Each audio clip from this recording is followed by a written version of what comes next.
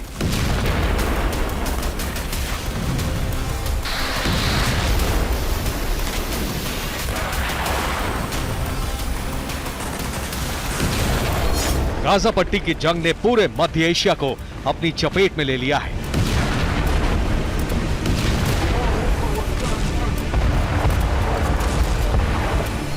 जिसकी आड़ में अमेरिका के दुश्मनों ने भी मोर्चा खोल दिया है। इस जंग का मैदान है इराक, ईरान और सीरिया।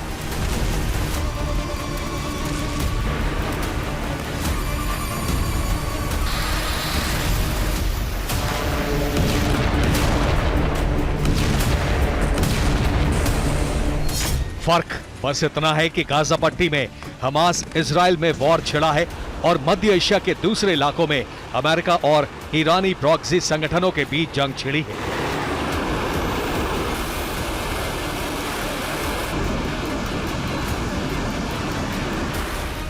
सीरिया और इराक के अमेरिकी ठिकानों पर ईरानी प्रॉक्सी संगठनों के ताबड़तोड़ हमले जारी हैं।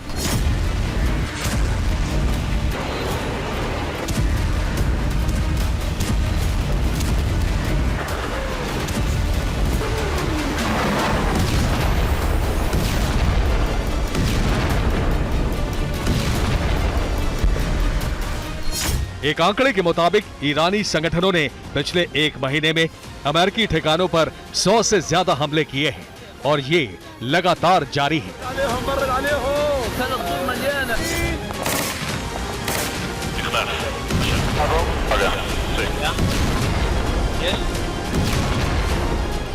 अब मध्य एशिया की ये जंग नया मोड़ लेने वाली है, क्योंकि अमेरिका के दुश्मन एक ऐसे हथियार का इस्तेमाल करने जा रहे हैं जिसका नाम सुनते ही दुश्मन के रोंगटे खड़े हो जाते हैं। इसका नाम है सरीम मिसाइल।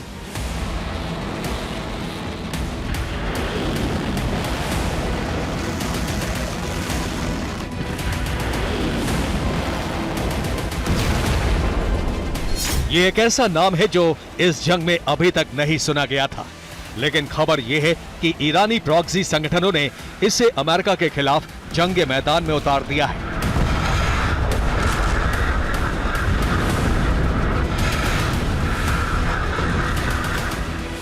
सरीम छोटी दूरी की स्मार्ट मिसाइल है जिसकी मारक क्षमता 300 किलोमीटर के आसपास है। 500 किलोग्राम तक विस्फोटक ले जाने की ताकत रखती है। सरीम मिसाइल परमाणु और जैविक हथियारों से हमला करने में माहिर है। इसका रोड मोबाइल सिस्टम इतना आधुनिक है कि इसे कहीं से भी लॉन्च किया जा सकता है।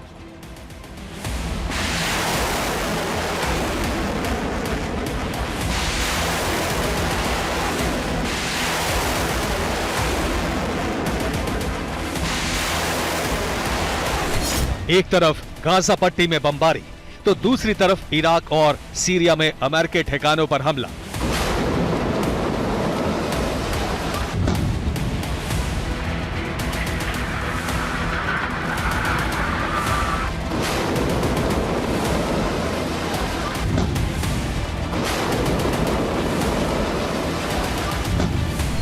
अब सवाल यह खड़ा होता है कि इस बीच ईरानी प्रॉक्सी संगठनों को यह मिसाइल कहां से हाथ लग गई है।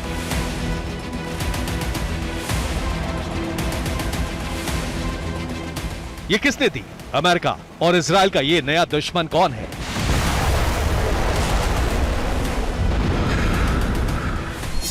दुश्मन तो पुराना ही है। सरीम मिसाइल नाम का ये हथियार भी पुराना है, बस इसको एक नया नाम दिया गया है।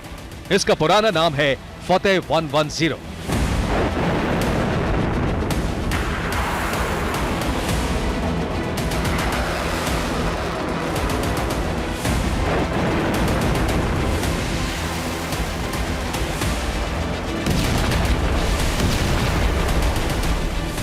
फतेह 110 ईरान की पुरानी मारक मिसाइल है जिसकी तकनीक चीन से हासिल हुई थी। फतेह 110 वही मिसाइल है जिसका इस्तेमाल करके ईरान ने मार्च के महीने में इराक में 10 इजरायली ठिकानों को बर्बाद कर दिया था।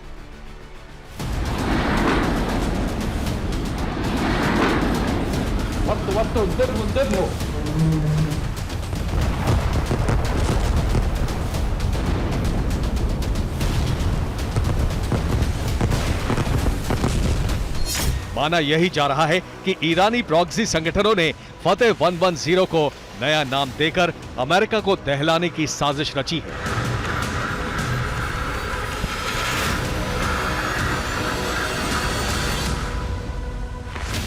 अब सवाल यह खड़ा होता है कि जब इराक और ईरान साजिश रच रहे हैं तो अमेरिका क्या कर रहा है? तो इसका जवाब यह है कि अमेरिका न केवल रणनीति बना चुका है बल्कि उसने अपनी पहली चाल भी चल दी है और इस चाल का नाम है एरो 3 एंटी बैलिस्टिक मिसाइल। इसका सबूत है ये तस्वीर।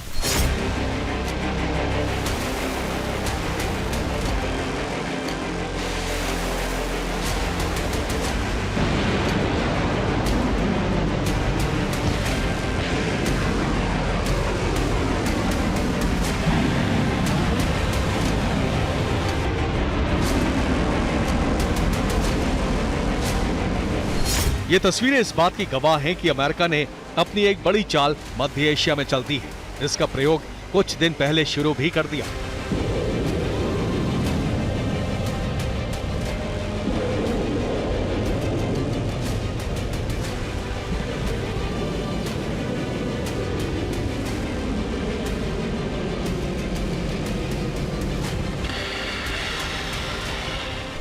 हाल ही में लाल सागर की तरफ से ईरान के हूती विद्रोहियों ने अमेरिकी ठिकानों पर बैलिस्टिक मिसाइल दागी थी।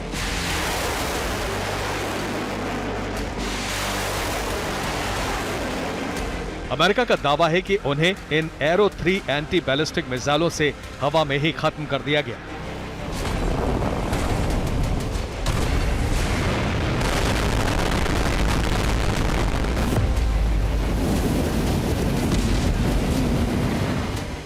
एरो 3 को दुनिया की सबसे उन्नत वायु और मिसाइल रक्षा प्रणालियों में से एक माना जाता है। इसे विशेष रूप से लंबी दूरी से जमीन पर हमला करने वाली बैलिस्टिक मिसाइलों को रोकने के लिए तैयार किया गया है।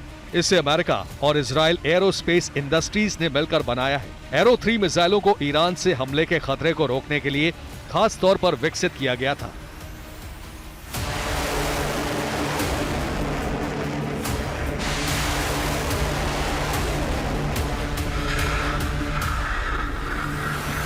मतलब ये कि जमीन से लेकर हवा तक, गाजा पट्टी से लेकर इराक, ईरान तक शोले ही शोले बरसेंगे, तबाही तबाही होगी।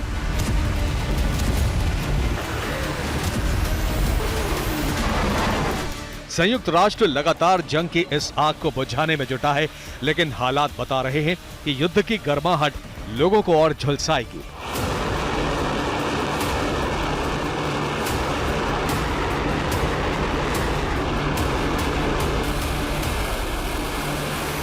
Bureau report, TV9 Bharatvarsh.